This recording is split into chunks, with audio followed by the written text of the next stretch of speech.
Most big changes in politics are noisy. Some come with soldiers in the streets, big speeches, flags coming down, and new ones going up. But in Burkina Faso, something much quieter has been happening. Bien sûr, le continent africain, c'est l'un des grands continents aussi de ce monde. A slow change that does not need loud slogans, but could still reshape economies far beyond Africa. Captain Ibrahim Traoré has been making this change step by step, like building a puzzle where you only see the full picture at the end.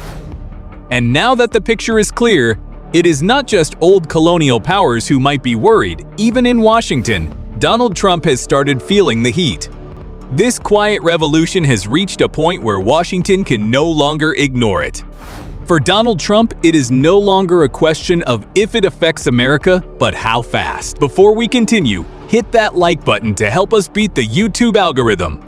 At first, many people outside Burkina Faso thought Traoré's rise was just another political shuffle. But inside the country, something different was happening. In the months after taking power, he began quietly challenging decades-old arrangements that favored foreign interests over local needs. He was not looking for handouts, and he wasn't satisfied with symbolic reforms. From resource management to military cooperation, he pushed for deals where Burkina Faso gained real leverage. Each step was small enough to avoid immediate backlash, but together they signaled a shift that global powers couldn't ignore. His government has been systematically reviewing every international contract, every mining agreement, every security arrangement inherited from previous administrations.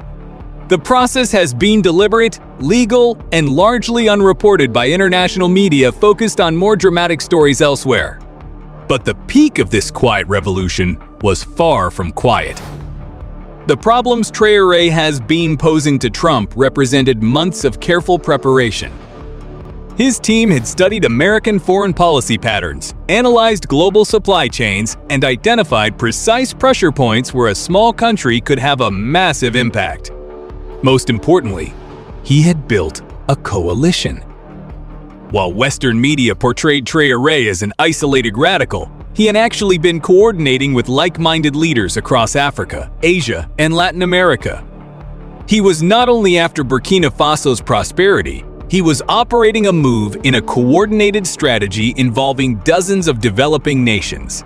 Traoré's approach rested on three interconnected pillars that his advisors had spent over a year developing. First, he was focused on resource sovereignty. Rather than simply nationalizing foreign-owned assets, which would invite immediate retaliation, Burkina Faso proposed a new partnership model. International companies could maintain their operations, but all future contracts would include mandatory technology transfer requirements, local workforce development programs, and progressive increases in African ownership stakes. He was also focused on an involved security cooperation. Instead of choosing between Western and Eastern military partnerships, Traoré proposed creating multilateral security arrangements where multiple powers would contribute expertise while no single country dominated decision-making. This approach promised to reduce costs while preventing any one nation from using military assistance as political leverage. But the most ambitious one was that he wanted a Pan-African monetary system that would gradually reduce dependence on both the dollar and euro for international transactions. The system would start with bilateral trade agreements between African nations and slowly expand to include willing partners from other continents. Each idea seemed reasonable on its own. But together, they represented a fundamental challenge to the existing global order. However, for Trump, the dollar was not paper and ink, but the backbone of America's global reach. It gave Washington the power to influence foreign economies without firing a single shot, the leverage to enforce sanctions, and the ability to dictate trade terms on its own schedule. Traoré's currency plan, even in its early form, threatened to loosen that grip. The danger was in the example it was setting. If one region could build a credible alternative to the dollar, others might follow. And Trump hated the perception of losing ground. The US had spent decades positioning itself as the ultimate economic partner for developing nations, and here was a young African leader offering a different path that did not put America at the center. In Trump's view, it was more of a challenge to America's image of strength than a financial risk. The timing only made it worse. With Russia and China already embedding themselves deeper into Africa's political and economic networks, Traoré's plan looked less like a local initiative and more like another move in a broader geopolitical ball realignment. From the Oval Office, it did not matter whether Burkina Faso's economy ranked among the top or the bottom globally. Symbolically, it was a shot across the bow, and Trump was not the type to let a shot like that go unanswered. Trump's initial response revealed how unprepared the American foreign policy establishment was for this type of challenge. Traditional diplomatic playbooks assumed that small countries would either align with the US or face isolation and pressure. Traoré's approach offered something different. It was a pathway for developing nations to remain engaged with America while building genuine alternatives to American dominance. The National Security Council's first instinct was to dismiss the approach as unrealistic. Small countries had tried independence movements before, and they typically collapsed under economic pressure or political instability. But as analysts dug deeper into Traoré's plan, they discovered advanced economic modeling, detailed implementation timelines, and evidence of broader international support. More troubling for American strategists was the approach's flexibility. Unlike ideological movements that could be countered with opposing narratives, Traoré's approach was pragmatic and adaptive. He was not outrightly rejecting American partnership, he was only demanding better terms. The Treasury Department's assessment was particularly clear.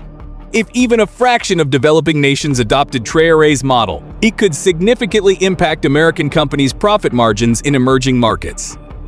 More strategically important, it can accelerate the decline of dollar dominance in international trade. But while Washington struggled to formulate a response, Moscow was already adapting to Traoré's new approach. Russian officials had been quietly engaging with his government for months, offering exactly the type of flexible partnerships that Traoré's model required. Rather than demanding exclusive access or imposing ideological conditions, Russia positioned itself as a willing partner in multipolarity. They were happy to work within whatever framework Traoré established, as long as they get fair access to markets and resources. This approach perfectly complemented Traoré's strategy. He could engage with Russia without becoming a Russian client state, while using Russian willingness to cooperate as leverage in negotiations with Western powers.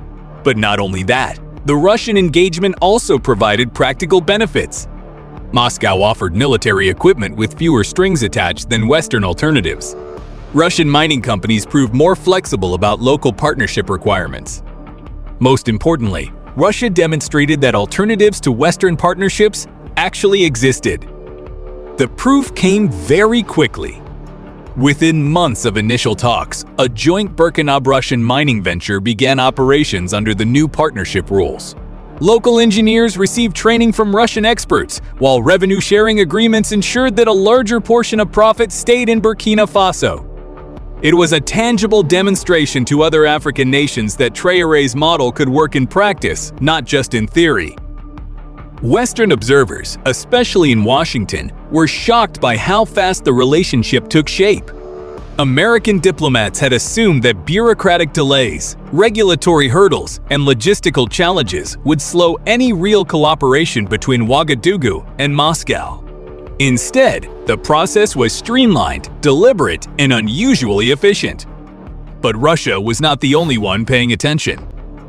Across Africa, leaders who had quietly complained about unfair trade terms with the West were suddenly watching Burkina Faso with renewed interest. Ministers from Mali, Niger, Guinea, and even non-aligned states began requesting private meetings with Traoré's economic team.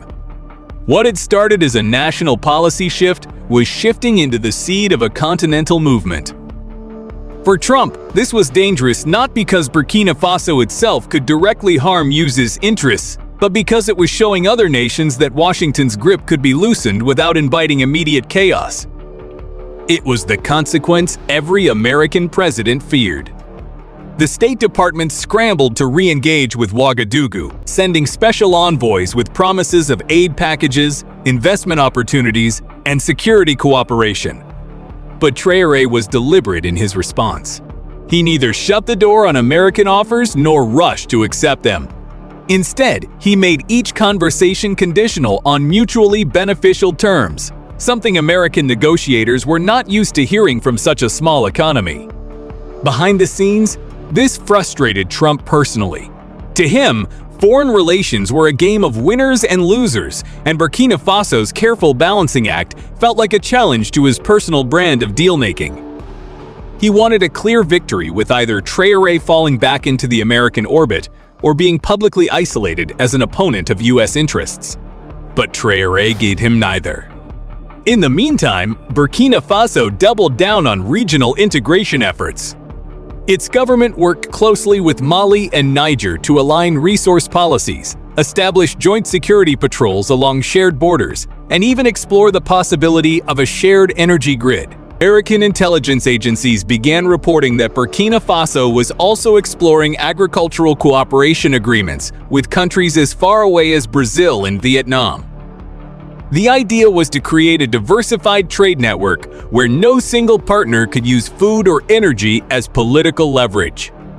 To Washington, this looked like a direct attempt to erode one of America's most reliable tools of influence: dependency. Trump's first instinct was to do what he had always done in business: squeeze the other side until they came back to the table on his terms. His administration quietly began reviewing all U.S. aid programs to Burkina Faso. Scholarships, agricultural assistance, and even medical supply shipments were suddenly placed under review.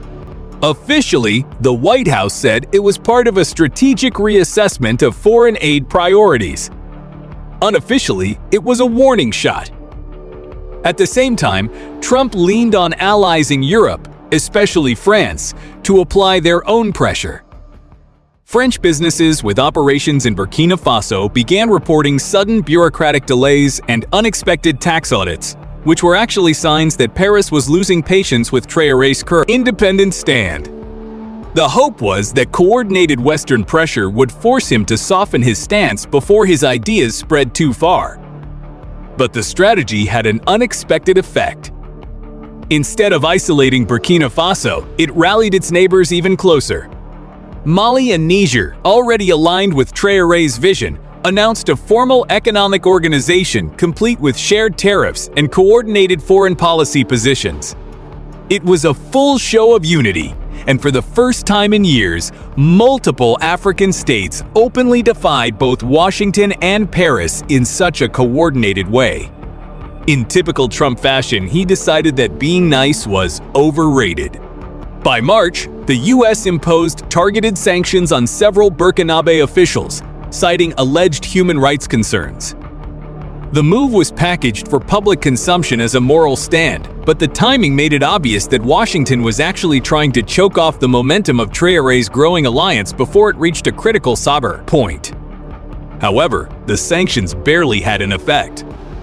Burkina Faso had already shifted much of its essential trade away from UAWs in European markets, relying instead on Russia, China, and an expanding network of partners in Asia and Latin America.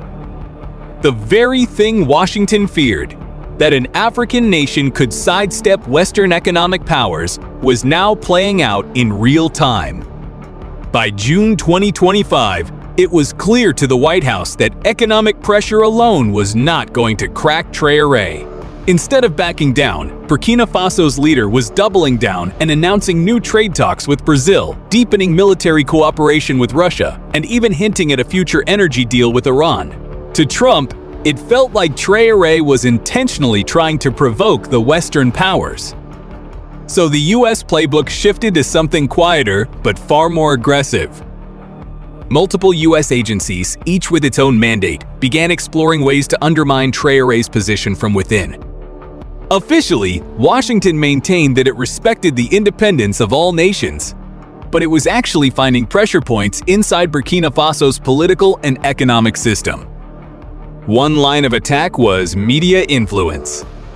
Burkina Faso journalists suddenly found themselves flooded with exclusive reports from anonymous sources alleging corruption within Traoré's inner circle. Many of these stories were amplified by foreign-funded NGOs and social media pages that had no obvious connection to the US, but whose digital fingerprints led back to the same small network of consultants who had worked on similar campaigns in Eastern Europe and Latin America. The US also tried what is called political engineering. US-based advisors with deep connections in West African politics began reaching out to opposition figures, offering them training and capacity-building grants. On paper, it was about strengthening democratic institutions. In reality, it was about building a coalition that could challenge Traoré in the next election or destabilize him before then.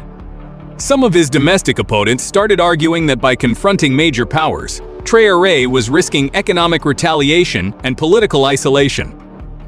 Some neighboring governments also started worrying about destabilizing existing relationships with Western partners. They said Traoré's military background and consolidation of power contradicted his stance about independence and self-determination. However, the boldest move by the Americans was economic sabotage. Reports emerged that shipments of critical machine parts and agricultural equipment destined for Burkina Faso were mysteriously delayed at ports in neighboring countries. These disruptions did not make global headlines, but inside Burkina Faso, they slowed infrastructure projects and strained supply chains, causing frustration among business owners. The problem for Trump was that Traoré had anticipated this kind of pressure. His government had built redundancy into supply lines, sourced key goods from multiple partners, and even set up emergency barter agreements with regional allies. Every time Washington tried to tighten the screws, Traoré's team found a way to loosen them. The breaking point came when intelligence briefings painted a picture Trump could not ignore. More African nations, Senegal, Tanzania, Togo, Mali, and even South Africa were showing interest in Traoré's Pan-African system. It went beyond being just a Burkina Faso problem anymore to being an American influence problem. Within days, the US strategy shifted from quiet disruption to direct pressure. Behind the scenes, Trump authorized a diplomatic strategy. US envoys were sent to every West African capital with a clear message telling them that participating in Traoré's plan would mean losing access to certain American trade and security benefits. Washington also leaned on the IMF and World Bank to issue warnings about the risks of moving away from established global systems. But if Trump expected Traoré to buckle under public and private pressure, he miscalculated.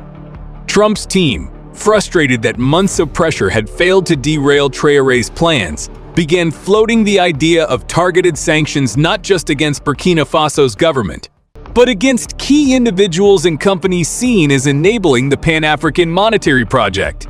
Yet the problem was no longer confined to one small West African nation. Traoré's defiance had sparked conversations in other parts of the world, Latin America, Southeast Asia, even parts of Eastern Europe, about whether smaller nations could cooperate outside the established order without cutting themselves off from trade with the USPATs. For Trump, the political stakes were personal. He had campaigned on restoring American strength and ensuring the dollar's dominance in global markets. Allowing the young African leader to openly defy him and inspire others to do the same was more than just a foreign policy setback. It was a challenge to his image as a deal-maker who always got the upper hand. But Traoré, far from backing down, doubled down. He kept working hard to make his vision come to reality. To him, no amount of pressure, threats, or political theater would derail his vision. Now Washington has a decision to make.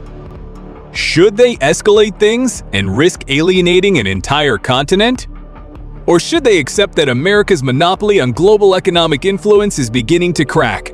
In a world where even the smallest players now have the tools to disrupt the biggest powers, the question is not what Trump will do next, but whether the US can still dictate the rules of the game at all. If a small, landlocked nation like Burkina Faso can stand up to the world's most powerful economy, what is stopping others from following? This may be the beginning of occurrences that will shatter the global balance of power. We will be watching every move, every speech, every sanction threat. Because if history has taught us anything, it is that revolutions, especially the quiet ones, do not end when the headlines fade. If your country had the chance to break free from US economic influence, would you support it or prefer things stay the same? Do you think Traoré's plan is smart leadership or a risky move for Burkina Faso? Drop your thoughts in the comments. If you want to stay ahead of the story, don't just watch from the sidelines. Hit that like button, subscribe to the channel, and ring the notification bell so you never miss an update. This is one global chess game you are going to want to see play out in real time.